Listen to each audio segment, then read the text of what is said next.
Hey there everyone, so as you can see on the thumbnail, I'm about to show you how to check your spending limit in Tabby. So make sure to watch until the end, so without further ado, let's get started. Alright, so when it comes to checking your limit in Tabby, it's actually simple. First, open your Tabby app and go to your profile or account section. If you have a Tabby card, your limit is shown right there on the card screen, like in this example.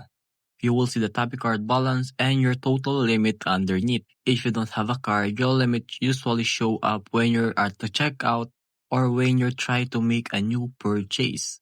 Tabby automatically decide how much you can spend based on your account history, repayments, and profile info. There is also an increased budget button on the Tabby card page. Just tap that if you want to request a higher limit. They will only approve if your payments are on time and your account is in good standing. So that's it. That's how you check your Tabby limit and even request more if needed. Thanks for watching, and I hope this video helped you out.